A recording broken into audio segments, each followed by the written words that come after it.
All right, everybody, welcome to the OCD Texas monthly Learn at Lunch series. This might even be our last Lunch and Learn this year. So you might be taking us out because I can't remember if we decided to do a December one. So definitely this could be like a last but not at all least situation that Christen Sistrunk, a former president of OCD Texas, might feel like a long time ago, and LPC-S and founder director of Houston Center for Valued Living is here to share with us and talk about taking care of the caregiver, and looking at your learning objectives and thinking about how important compassion is. I think the timing just couldn't be better, and I've been really looking forward to this talk. Before I turn it over to you officially, I'll just say to the attendees that we are recording this. If you don't see that little, flashing light right there. And if you don't want to be in the recording, you can email me if something comes up and you realize you've accidentally ended up in it. You could also hide your video, or even just put something in the chat about pausing. If anybody here would like a continuing education credit and you're in the state of Texas, then send an email to me so I can send a talk evaluation to you. And then once I get that back from you, I'll get a certificate out within the week. So that'll just be sending an email to me at president@ocdtexas. All right, and I think that is it for my announcements because we are done with our other major events of the year. So I will turn it over to you now, Christen. Awesome. All right. Thanks so much, Jenny. I really appreciate the opportunity to be here today and just chat with everybody about taking care of the caregivers that are there for the OCD sufferers and just any of our clients that may be struggling with anxiety. So give me a minute. I'm going to go through making sure I'm hitting everything correctly. So what we want to cover today is really learning about OCD caregivers. Who are they? What are they doing? Learning about the accommodations that are typically present and why and how those contribute to burnout. And then helping the caregiver, if you're treating the family member or loved one of someone who has OCD, really helping them understand the patterns of that are present with a lack of self-care, but also types of self-care that they can slowly start ramping up in their lives. And also learning about self-compassion, which I think is always very, we can just feel like we can put that across the board for everyone. We all need it. So let's talk about what a caregiver is. So in life, we all end up in moments where we may be engaging in just functional caregiving, right? This can be part of relationships. Helping people when they're sick, taking care of a loved one if they're injured, or if they're just really busy, part of this give and take that can exist inside of relationships. And very typically what we see is that caregivers are often parents, siblings, spouses, children, or friends of someone who is just having a rough moment or needs some assistance. And functional caregiving and the OCD caregiver, actually both functional caregivers and OCD caregivers, can engage in very similar tasks. They look almost like the same thing, but what we want to look at is what is the function of what that individual caregiver is doing and why are they doing it? So when it comes to OCD, we often see that maladaptive caregiving, or what we call accommodating. And that's just really helping the caregiver, perform rituals or engage in any avoidance that may prevent them from being in contact with a trigger. So let's talk about why this happens. Very typically, some caregiver challenges are simply the unknown. So not just the caregiver not knowing what's going on, but often the sufferer. It takes time still to get diagnosed with OCD and to understand the full complexity of what's going on. One of the other common caregiver challenges is that it's our natural inclination as human beings to want to alleviate suffering. When we see somebody hurting, we want to help them. And so very often we've never heard the word accommodations or accommodating, or we start simply off on the right foot wanting to help someone, not understanding that that journey is going to take us somewhere else. So here's the other thing about the unknown. OCD is still an incredibly debilitating disorder. 1 in 200 children, 1 in 100 adults. From the latest research that I was able to locate, about 50% of cases with OCD fall into the severe range.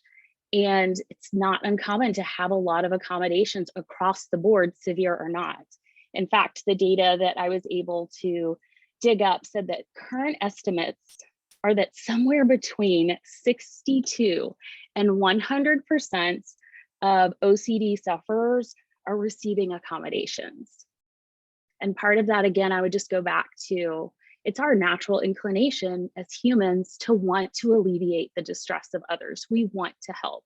We don't like seeing people that we care about in pain or discomfort. So what ends up typically happening is this pattern of burnout. And we see this actually in just the caregiver period, whether you're helping somebody and caring for someone who has OCD, or you're in a caregiver role. Caregivers often feel mentally exhausted. This is how we know we've passed the point of healthy caregiving, feeling exhausted, often feeling irritable and frustrated with the other person, that negative feeling towards someone that you care about. And we just struggle with understanding, like, why is this so annoying? I care about them. And feeling disconnected from others. When we're investing a lot of time in caring for someone else and also trying to maintain our own lives, if that's work or hobbies, or usually it's not hobbies, often we're going to have this time period where we feel disconnected because we're not investing in the self, right? So when caregivers come in, it's important to assess not only the accommodations, which we'll talk about in a minute, but also, are they even able to care for themselves? Is there anything going on? If I would say, like, regardless of the sufferer being a family member, there will be added difficulty and stress on the relationship because the focus of the relationship has shifted.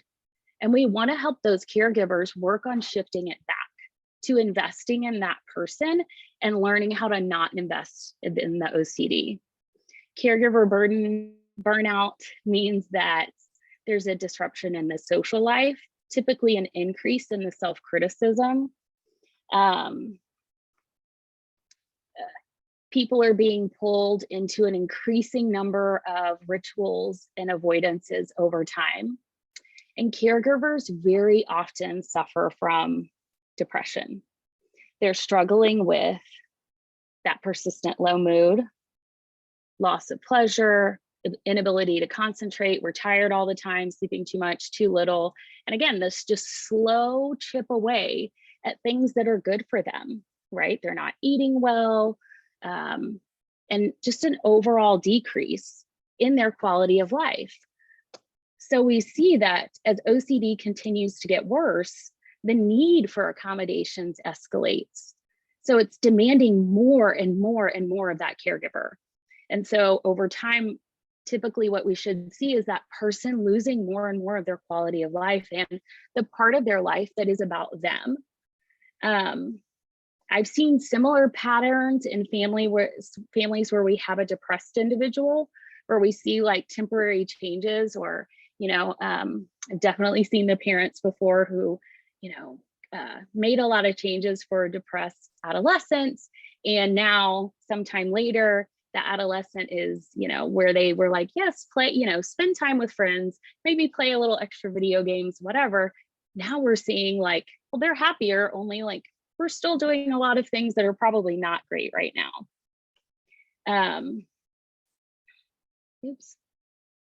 So let's talk to the caregivers about why they're burning out. A lot of times this is because we have an idea about what it means to be that good person, good parent, good sibling. This is what a good human does, right? We help people feel better. And so correcting that distortion about, yeah, our intent was great. It was good. This started out in the right place. And moving over to where we help them understand, really, sometimes that actually means we're being good to the OCD, and that contributes to our frustration as well. Helping them understand that crisis after crisis after crisis can build up over a long period of time, and we make exceptions for things. We slowly lose ourselves. It's not just we wake up one day in the state where we're accommodating OCD all the time and we're angry at our loved ones. But this is a slow process going in, and it's going to be a slow process coming out. And so those small compromises going in, fine. We just want to make small changes moving out as well. So setting up a successful plan with the caregiver about how to get back to their lives. That the accommodations are likely taking up more time and energy and effort in their lives than they realize. What I have seen sort of repeatedly working with families is, that very often they come in and they know sort of like, oh, these are the lists of accommodations that we're doing. And when educated more about accommodations, they kind of leave and they come back and they go, wow, we didn't realize that we were also doing these smaller things over here. And so just that's a huge part of your life, and helping them make that shift. And then again, just kind of educating them on what accommodations are and helping them determine where can we help the person and where is maybe a normal life accommodation appropriate, and where is that accommodating the OCD. And treatment has got to include aspects of addressing those accommodations. It's treating the full system. So I know that Ellie Leibowitz has a great training or a great program for parents of OCD and anxiety kiddos. And it's fantastic. And he taught addressing that in a different way, as opposed to just treating the kids, that we're working on addressing what's going on with the parents. So let's look at what accommodations are. So accommodations are caregiver support specifically related to OCD symptoms, right? So again, I think often there can be some confusion about how to help somebody as they go through treatment, and ways to really address the accommodations that are part of the OCD system, and those that are just a part of being a living human being. So educating the loved one or the caregiver on helping the sufferer and hurting the sufferer versus hurting the OCD and helping the OCD, and really clarifying all of those labels. And therapeutic work really shouldn't focus on also being consistent. I don't know about anybody else in here, but there are some things I'm great about being consistent on, like no questions, no discussions. And then there are other things that I just stink at it. But I know myself well enough to set up systems that can help me be more consistent, especially in areas that are important to me and that I'm trying to work towards getting better or moving in that value-driven direction. And so helping those caregivers really kind of carve out that information for them. And then as a treatment provider, making sure that we're picking reasonable targets. It's not uncommon to see people who are struggling, who come in, they learn about something, or they've watched a video, or they've read something on the IOCDF website, and they're going to implement it right now today. And so they try, and it falls apart, or it blows up, or it works for like a hot minute and then it's gone. But making sure that we really help them identify reasonable targets. And again, like re-emphasizing, we did not wake up yesterday and everything was in this spot. It was a slow progression to this point. And so we're going to consistently work in the other direction. And that means decreasing accommodations learning how to take care of yourself again, and maybe learning how to take care of yourself for the first time ever in a different way. And then also learning how to change our internal language that maybe has taken a more of a negative critical turn now that we are in the accommodating cycle. The last thing I want to talk about is communication. Communication is so important. And I know we all know that. I definitely see this, often the communication is very like curt and frustrated when it comes to caregivers and the OCD sufferers. And so encouraging the caregivers to return to a place of expressing their concern for the sufferer. I care about you.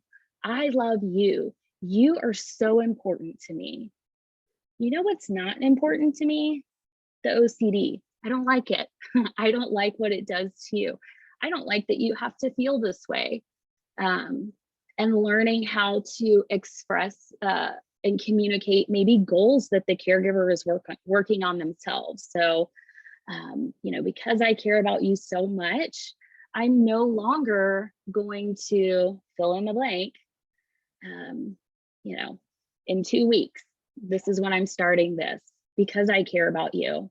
And I know this is hard. And I think this is kind of taking something from Ellie Leibowitz, just, I know this is hard and I know you can do it, right? So I always talk to parents about cheerleading their sufferers and spouses, like, we want to cheerlead. You can do this. I believe in you, right? I know this is hard, but we don't want to tell them everything's going to be okay. I've never heard that cheer at a football game. Everything's going to be all right. Like, I just don't hear that one, but I definitely hear, like, we can still go, we can still fight, we can still win. So working on that communication is absolutely key. So let's talk about self-care. And self-care and self-compassion, I'm going to say this multiple times, are kind of like one of my favorite topics to introduce, because I love seeing people's reactions to things like, oh, really? Like, self-care, okay. Like, I knew you were going to bring up the real therapy thing sooner or later, and here we are. So we'll start out with self-care. A lot of times it's hard for people to tell what they need, and because it looks so different for every single person.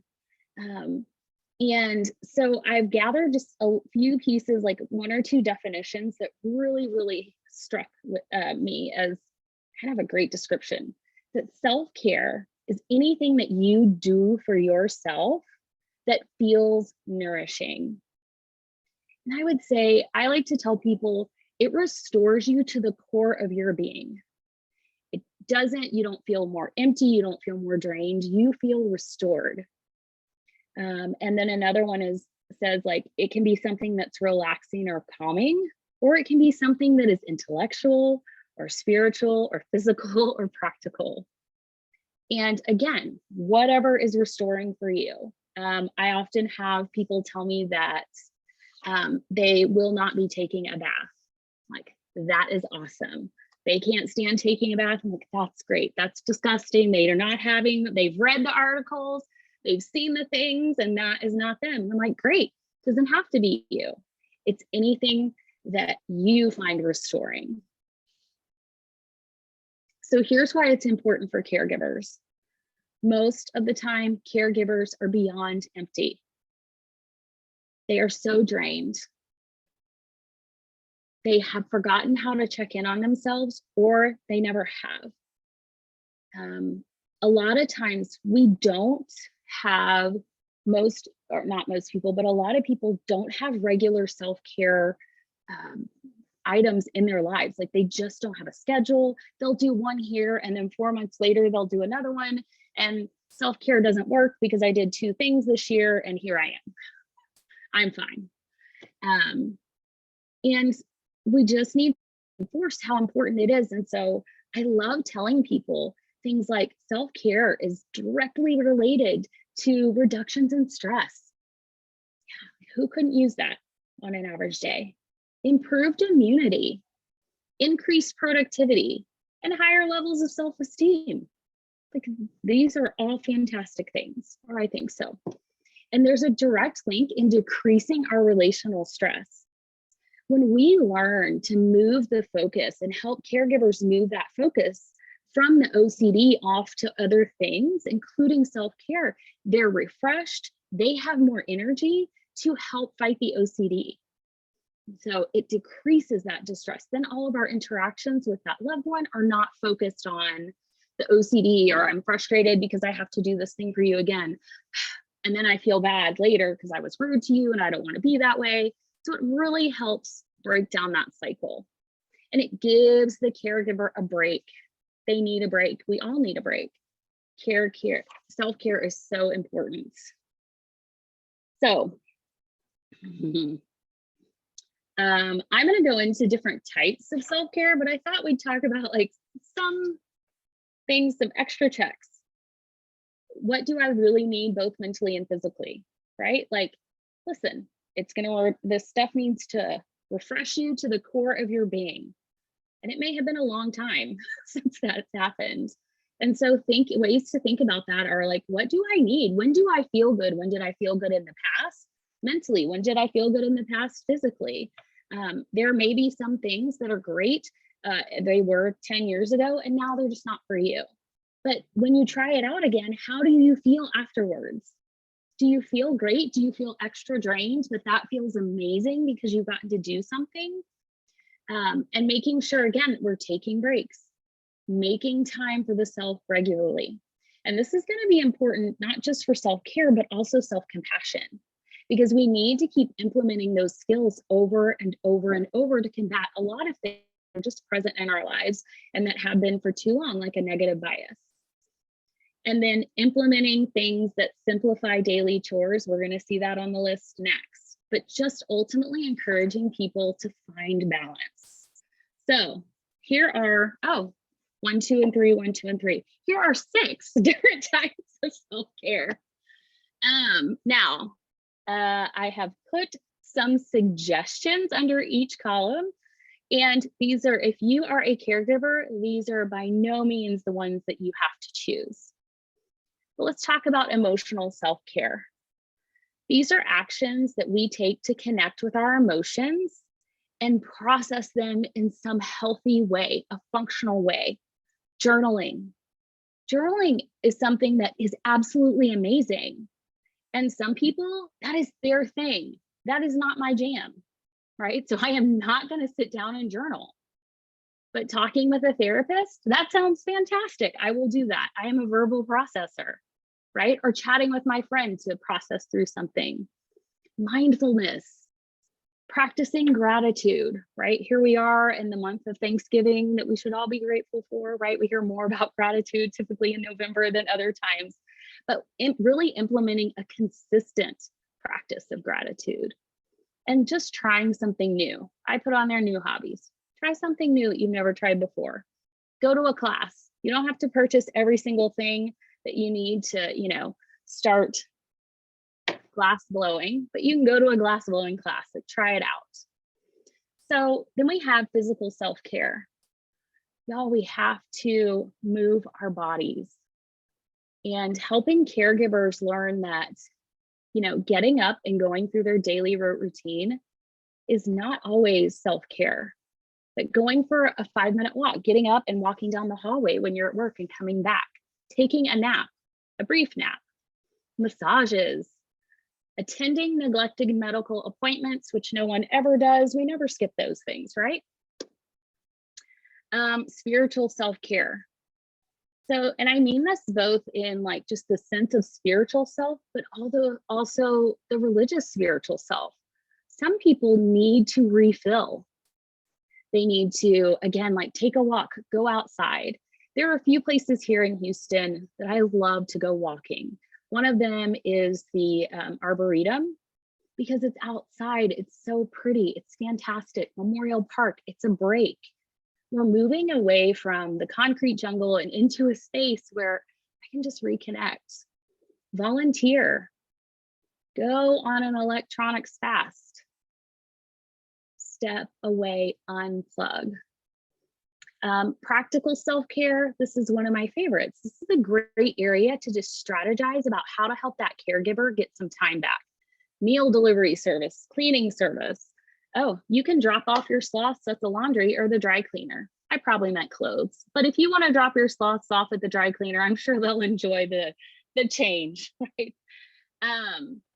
Or simply for that person to invest in their own personal living space. Set a timer, 7 to 7:15. I'm going to spend 15 minutes making my personal living space more enjoyable. Professional self-care. Y'all bring some water to the office. Set a water goal. Set a reminder to get up from your desk. Set a limit on checking your email and returning phone calls, and set a boundary about when we're leaving work and when we're going to work. And then social self-care, scheduling phone calls with friends, family, whoever you need. On Mondays, I call mom. On Tuesdays, I call my friend Tisha because she's the one with the name that starts with T. But just having something significant that refreshes that caregiver. So let's talk about guilt, because guilt is going to show up. Guilt is a fantastic emotion when we've done something wrong. But when we are caregivers, guilt often shows up to tell us, hey, you're doing something wrong, when we have not. And so helping that caregiver learn how to evaluate that message. Hey, is this an effective message for me? I feel guilty and bad, like I've done something wrong. Have I? I see a lot of guilt with caregivers, especially with moms, that it's like a social trend that we all self-sacrifice. And that if you're taking care of yourself before you take care of your child, something's wrong with you. And so I think one of the things that I will say is, again, like multiple times, if you're empty, if you're on E, you cannot fill someone else up and you can't take care of them. So when we feel guilty for taking care of ourselves, we want to engage in utilizing a lot of the self-compassion techniques when we talk to ourselves. So let's talk about what self-compassion is. Self-compassion is turning compassion inwards. So a message that we often have no problem sending to other people, we would just about roll over and I don't want to say die, that's not a good one, but we would just rather be nice to other people than ourselves. We'll go out of our way to express compassion for another human and then criticize ourselves for the exact same thing. Luckily, self-compassion, like self-care, is linked with mental health, good mental health, and physical well-being. And today I'm going to actually talk about not only the 3 common parts of self-compassion that we all know, but their other friends. So we're going to call those mindfulness, common humanity, and self-kindness, the yin. We're going to talk about fierce self-compassion as the yang. So Christen, you all hopefully know, is the guru of self-compassion, says that the 3 components of self-compassion that are mindfulness, common humanity, and self-kindness can show up as fierce empowered truth, and that this is fierce self-compassion.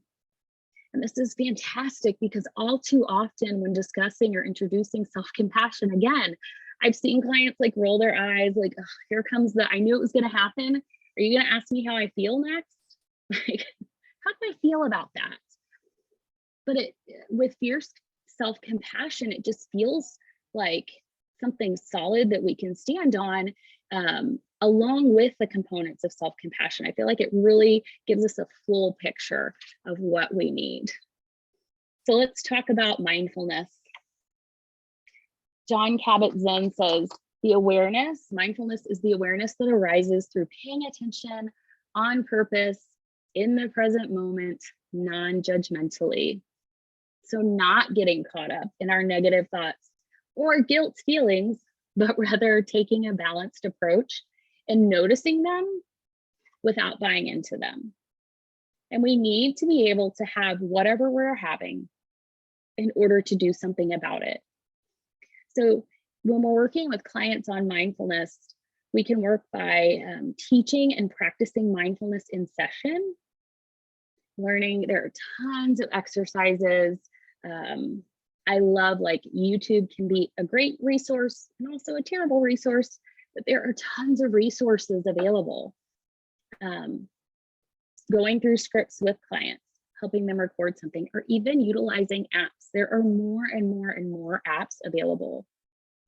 So when we practice mindfulness, mindfulness really manifests for each individual when they clearly see the truth. When we no longer avoid the truth of our situations because we're withholding out of fear or discomfort, and which means we're judging our own experiences, we're unable to be fully present.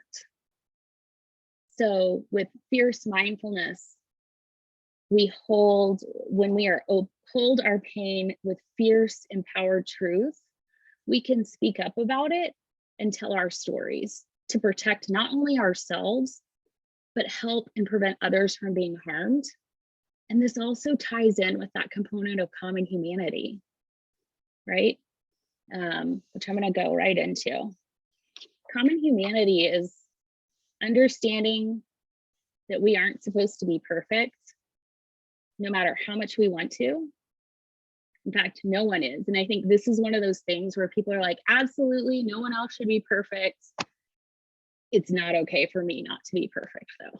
Like, I need to be without fault so that I don't have any criticism, because I'm so scared of being that person, where my negative evaluation of self is all of a sudden I'm hearing that from other people. That sounds terrifying. But this is where we often can work on the acceptance that we apply to others, kind of looping ourselves in and reminding ourselves that we are part of a bigger community. So with fierce self-compassion, we're going to recognize not only that we are not alone, but that we don't need to hang our heads in shame. We have done something that maybe we're not proud of or isn't part of our value system, but this is part of being human. And when we do that, when we're able to connect to that common humanity, we can feel more empowered, and we can even feel more empowered about making a change. And when we recognize our common humanity, or ways that I try to encourage caregivers to recognize their common humanity, is absolutely, going to like the IOCDF's conference. It's fantastic. There are other people like you. There are other people who are struggling and can relate directly to what you're saying, what you're experiencing, and the struggles that you have. And I love that we have the online camps. We have so many more options now. We have chat rooms online. There are so many ways to connect with other caregivers who feel burnt out, who are struggling to not only take care of themselves, but also cross the bridge of like, how do I really follow through with helping my loved one who's suffering so much? And so support groups are big. If you guys have a support group, if you don't, love OCD Texas, they have resources on their website. There are resources on the IOCDF website. There are constantly ways to connect. Like, I know there are even Reddit conversations now about all kinds of things having to do with OCD. And when I hear clients and caregivers come in with that type of information, they're like, oh my gosh, I feel so much better. Someone else, right? Not a professional who wrote a book, or not my therapist who knows all this stuff, which is great, but another human who's a sufferer, took words out of my own head and put them on the internet. It was fantastic. So really helping them learn how to connect with that common humanity. Now we're going to talk about self-kindness. Self-kindness is where we're going to encourage the caregivers to soothe and comfort themselves when they are in pain, when they are struggling, being warm, being kind. We don't ignore our pain. We don't skip over it. We want to look at it and acknowledge it and recognize it. Recognize it as being part of the human experience. We want to be mindful about it and reminding ourselves that everyone has experiences like this. When we skip this aspect of self-kindness, or when we skip the aspect of self-kindness within self-compassion, caregivers and sufferers inadvertently increase their own suffering because they're engaging in self-criticism. And I describe self-criticism as sort of like the undertow in the ocean and in water. Like, we go in, we think everything's fine, and then slowly over time, we're pulled under. And it slowly chips away at our not just our humanity, but like our ability to recognize within ourselves that we are okay. And I mean that globally in the human sense. Fierce self-compassion means that we stand up for ourselves. We advocate for ourselves. We set boundaries for ourselves. We engage in self-care because we need it. We don't accommodate OCD, and we work with somebody to decrease those accommodations because we care about ourselves and we care about the sufferer.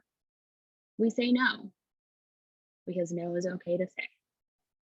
No matter how stressed out somebody else is, it's okay. So fierce kindness. Oops, nope. All right, so lastly, I just want to discuss some of the very common pitfalls and obstacles that tend to come up with self-compassion. The first one is we might believe that we are just unworthy of that type of love. Everyone else is, but not me.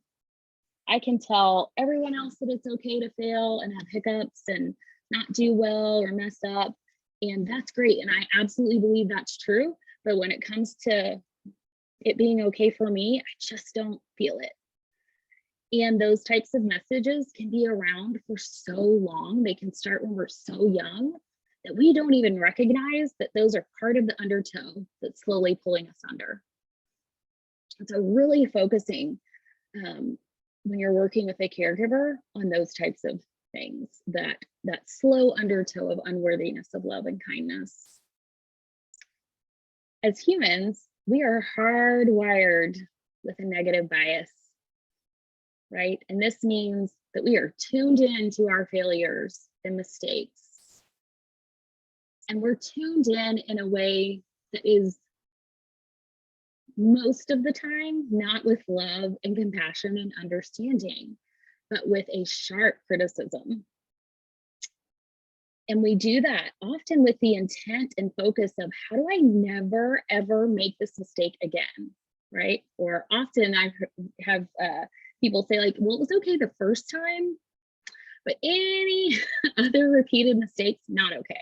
So I can have compassion and kindness and understanding, and I can be mindfully present with my pain the first time. And then after that, all bets are off because you can only make a mistake once.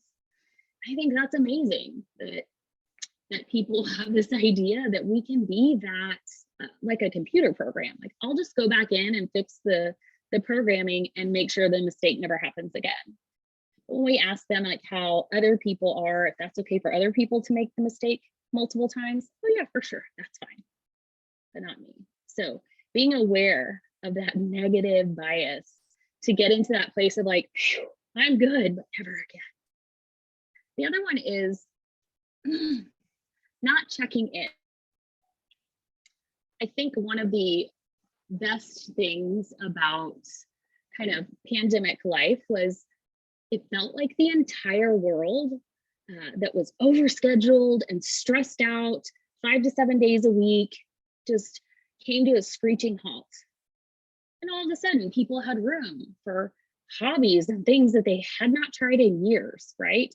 You could not get a sewing machine to save your life. You could not get a bicycle.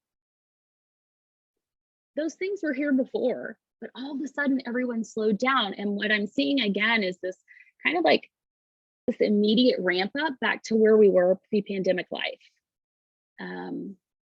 I see a mixture of ages, but I'm seeing, the adolescents and kiddos scheduled again.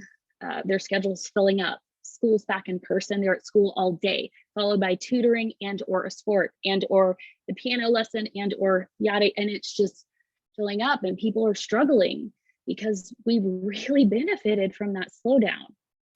And so when we slowed down, people got a chance to check in and go like, oh my gosh, what have I been doing?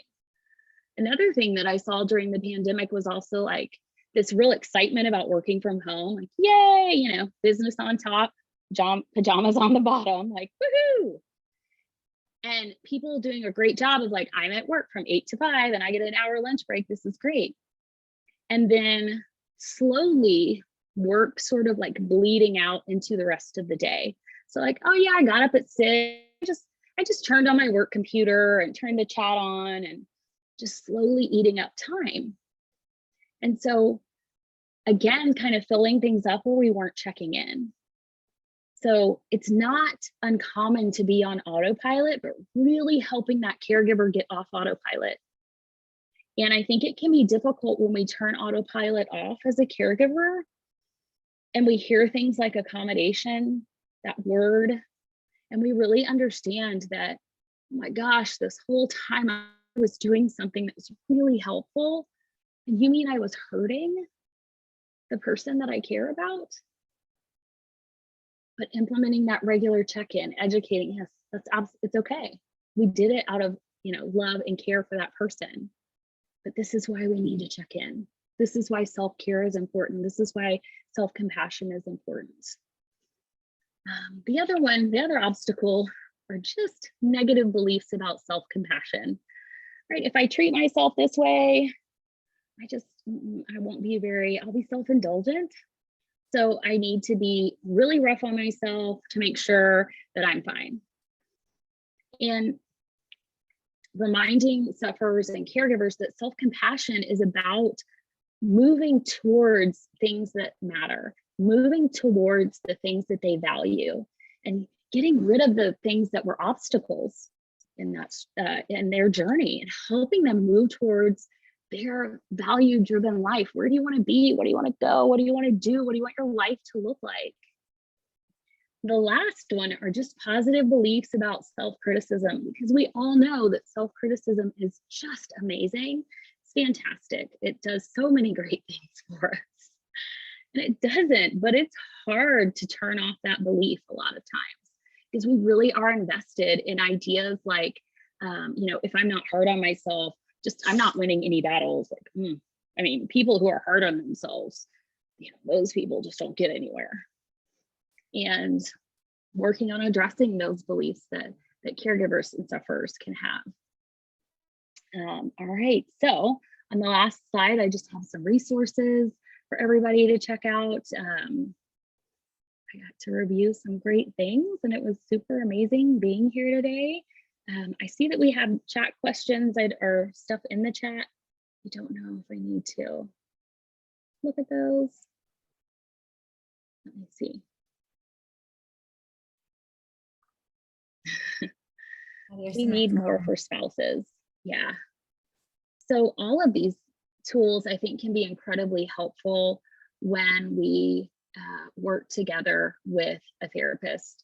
And I think, again, over the years, I've just become more and more aware of how important it is that treatment providers are aware of the whole struggle that comes with OCD, the struggle that the caregiver goes through, the struggle that the sufferer goes through, and how things can wax and wane through treatment. Oh, it looks like somebody has found a Facebook group for OCD spouses. That's fantastic. That's a great resource. Yeah, it's amazing. Thank you guys so much. Does anyone else have any other questions or anything? I saw a hand raised. I'm not sure if that was. Do that one. Oh, Felice. Yes. Can you hear me? Mm-hmm. Okay. So yes, we do have a Facebook group for spouses. I think if we had a therapist in there, they would probably be completely shocked as to what we go through in life. So I'm basically a prisoner to my husband's treatment off and on for 5 years and or 6 years almost, and is just not willing to do the work. And the only emotion he has is anger. So a lot of us are getting the brunt of our OCD's loved ones. So from that aspect, I think there needs to be more, because it's not like we can put a reward system in place for like you can for children. You know, I can't say, "Oh, honey, you can watch TV for an hour if you don't do a ritual." And so we do get beat down. And anything that you guys could help us with, I'm sure that we would greatly appreciate it. My husband's therapists know what kind of issues are going on with myself and him, but it's hard when they're older. You can't force them to take medication. You can't force them to engage in their therapy or do the homework. So we're kind of put at a disadvantage.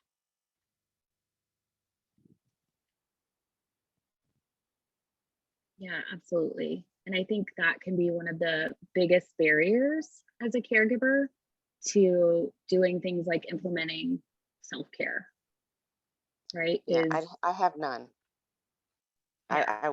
I work from home already, so COVID was nothing new as far as working from Mm, home. But I'm here 24/7 with yeah. the OCD sufferer that, and the only time I go out is to get groceries and food, because he also suffers from ARFID. Mm, So, and he's a hoarder. So, if we mm, could get more support, we have no hospitals here that actually work with OCD. It's all in Houston. And so we're kind of at a, we have a situation because my husband was hospitalized in January, and it was absolutely horrible. The experience was horrible. And I think we need to get out to some of these acute hospitals so that they understand and know how to treat patients that come in crisis with OCD. mhm. Absolutely. So sorry, I know this is more for therapists, but I think you guys need to kind of see what some of us are going through, and feel free to join the Spouses for OCD Facebook page. Yeah, Because, like I said, I absolutely. think you guys would be completely shocked as to what we go through.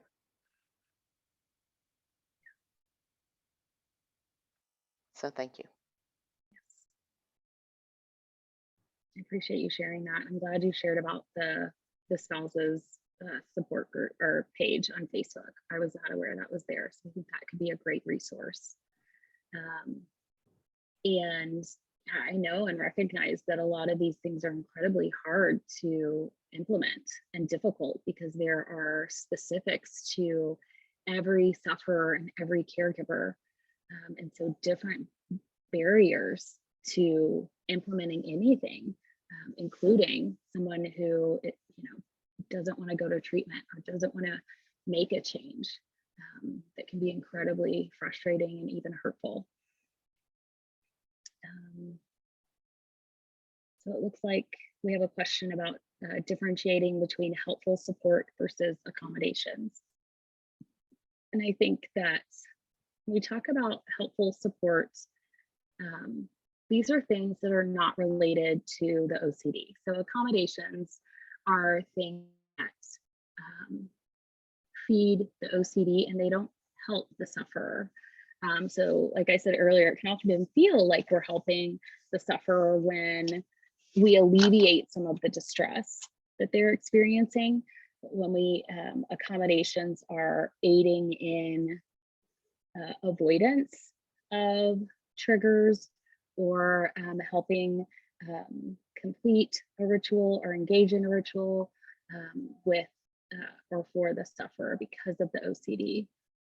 Whereas there are just helpful things that we do for loved ones when they're struggling. So I mentioned earlier, like a lot of those things can look more similar. If we have a loved one that's sick for an extended period of time, or we may engage in similar tasks, but the function of that behavior or the function of what we're doing is geared more towards care around the illness and not the OCD. And I'm sure we all do small helpful things for our loved ones in the home, every home. It's just how we function as humans. Well, just to avoid the anger. Yes, and so, right, I mean, that kind of stuff is part of accommodating. But when it's, when we just don't have the energy to interact with that, it's so easy to do. It looks like Alex said marriage and family therapy alongside OCD treatment is important. And I agree, absolutely. I think that's part of treating the whole system, and not falling into that pattern where, maybe it continues accommodating when they don't, because they don't know about accommodations.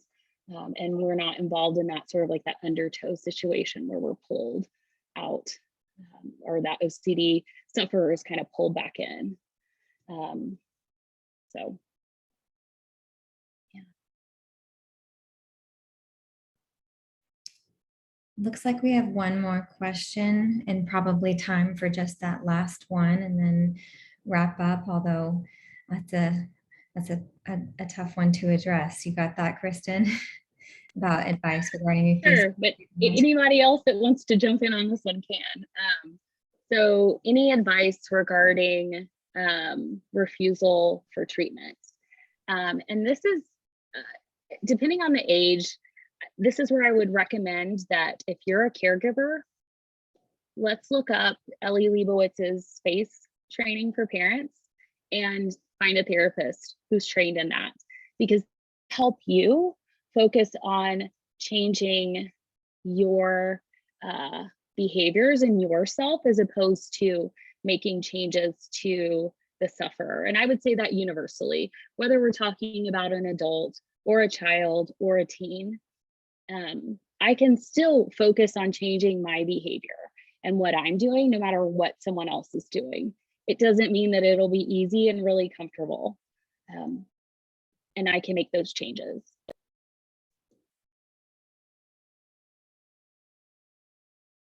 All right, I'm also going to put a couple of links for support for parents and caregivers. And then I was pretty sure I found a significant other link as well. So I will not close the chat or end this until I get the links in there. And yes, I'll type Ellie's name, Ellie Lee. And then it's spacetreatment.net would be the website to learn more and see the links for resources about that. Christen, thank you so much for presenting on this really challenging topic. It looks like we have a lot of attendees who are in an under-researched and underserved subset of the OCD suffering community, partners and spouses. And the people who are speaking up, like Felice, thank you so much for sharing this, speaking from the OCD Texas side, and just being, it's a privilege to hear from the community and to know what people across our state are suffering with and experiencing, so that we can take all of that into account as we're lobbying and as we're, trying to get therapists trained across the state. And I absolutely agree with you. It's at the heart of our mission to facilitate and guide more people in becoming OCD specialists across all sorts of Texas communities. And we have BTTI training coming up to keep chipping away at that, and we're just gonna keep going. And I wish the field had caught up and was ready to support you in all of your needs right now. Thank But you yes, guys so much. thanks to everybody for coming. For anybody who was late, if you want a CE credit, I think my email address is the very top of the chat. Just email me. And like I said, I may mute myself, but I will still, I know I found another link that I will put in the chat for spouses. Thank you. Thank you. Thank you. Bye. Thank you. Have a great week. Bye.